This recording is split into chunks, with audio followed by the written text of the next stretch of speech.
এতক্ষণে নিশ্চয়ই বুঝে গেছো আমি কি করছি। Vegetable chop.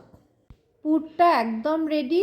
এখন আমি গোল গোল করে ভাগ করে নিচ্ছি, তারপর লম্বা শেপ দিয়ে ব্যাটারে ডুবিয়ে বিস্কিটের গুঁড়ো লাগাচ্ছি।